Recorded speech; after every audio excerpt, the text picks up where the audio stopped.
Let's take this out.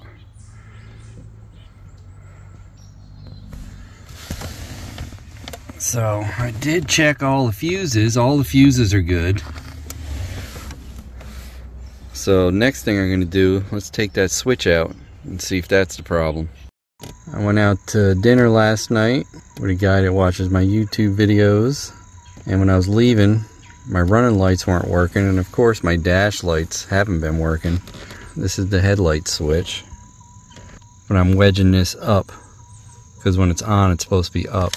But as you can see, when I shut it off, that one closes, the other one opens.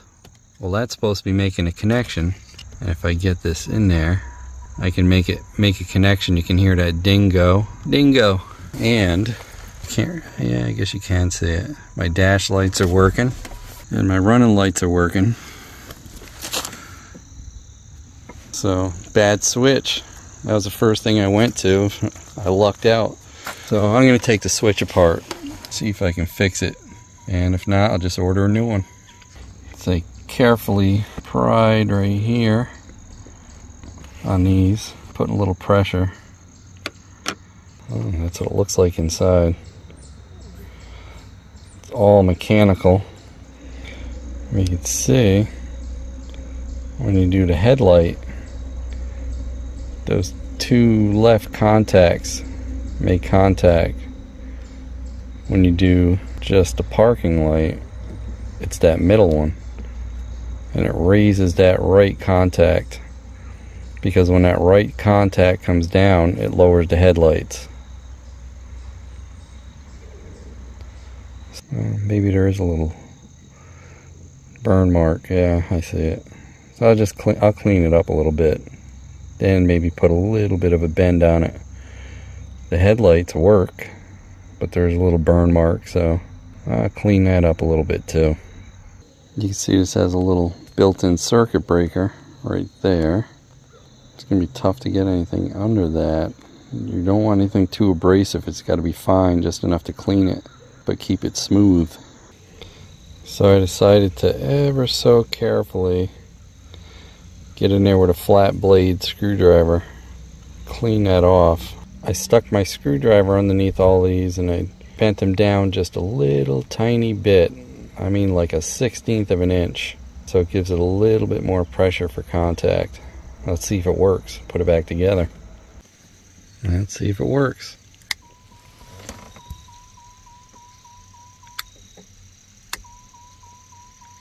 Yeah, it looks like it's working there. Make sure it's working in the back and on the front. Oh yeah. They're working. That one is. That one is. That was an easy fix. Gotta snap this all back together and screw it in. Before I do that, I wanted to show you the old rheostat style dimming switch here. Old rheostat style dimmer. Electronics were mostly mechanical back these days. That's kind of neat. And of course, if you go all the way, it turns the light on. Old school. So I'm going to check the timing on this. The OBD1 connector is behind that panel, and you got to jump them 2 bottom left connectors to put it into service mode. Then we'll mark that pulley and put the timing light on it. Looks like you can just sneak in through the side here to loosen this clamp up. I know some people take all this stuff off, but not if you can get in there that way.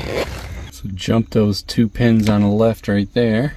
And when you turn the key on, it's going to flash that service light. So that's normal. Clamp that inductive timing light onto number 1 cylinder.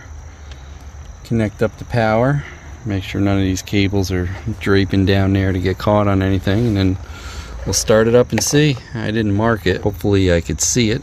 Yeah, and you got to let it warm up too. Put it in neutral.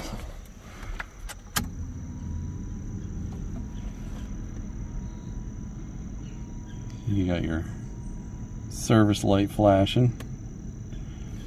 That's normal.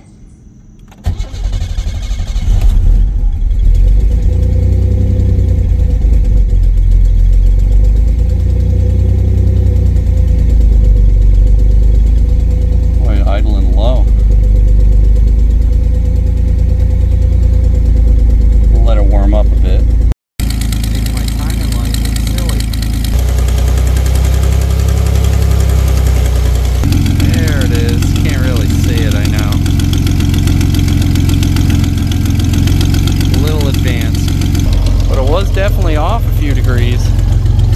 Might pick up a few horsepower. Let's clamp it back down. This exhaust is probably hot as hell now. There. That's weird.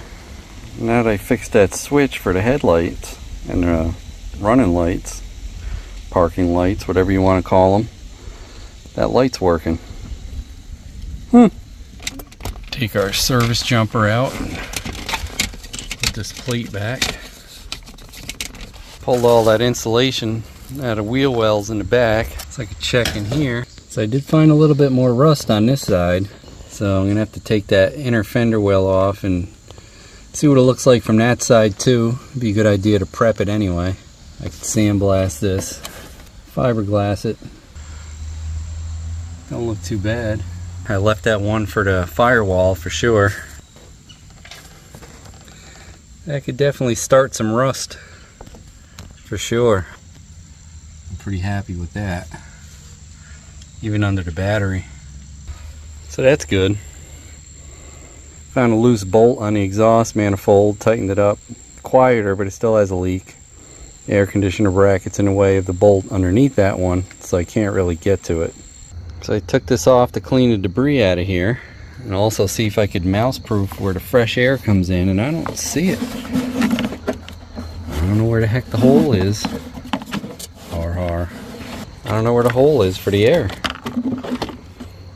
Yeah, you know, these old wipers, you lift them up and stick a drill or a tiny screwdriver in there to unlock them, and then you basically just wiggle them off. They're like the easiest ones to ever get off, windshield wiper arms. I don't know how to mouse proof that one. Sometimes you can get some of that 1/4 inch mechanic wire or chicken wire, whatever you call it. I don't know where the air comes in. Like under that maybe, but I can, as far as I could stick my hand under, there's nothing there. There's nothing. Where the heck does the air come in on these? Put the key switch in. Pop that little clip off. The horn button. Should be a dot or a little punch mark there and a punch mark there. Make sure that's lined up before you pull it, so you know you can line it back up when you put it back together. Pop this wheel off.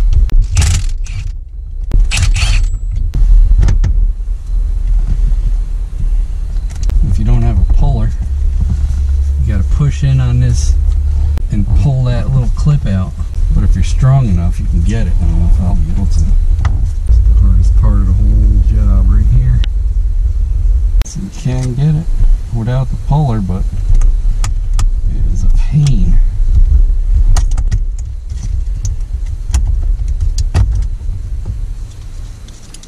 That ring right there,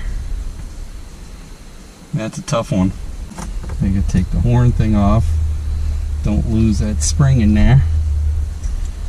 Then, gotta take the blinker arm off. Yes, it's a pain.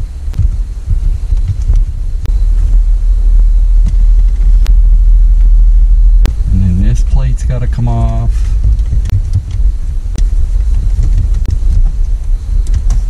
Hopefully, we can get just enough wire to get this out of the way. And once that's off, you gotta pull that out.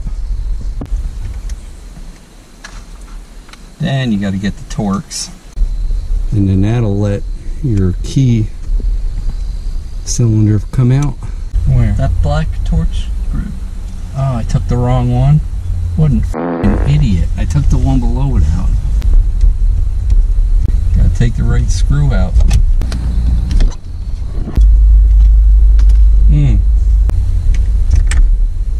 Jeez. Yeah, that wasn't so.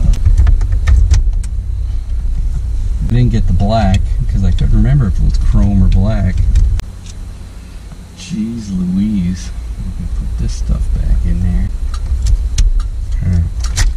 The key had to be on.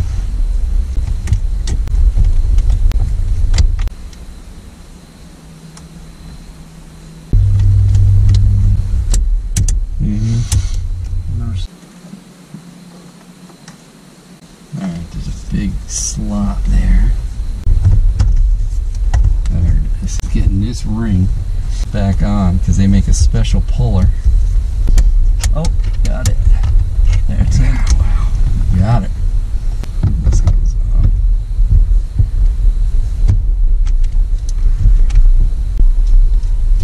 Run out of daylight.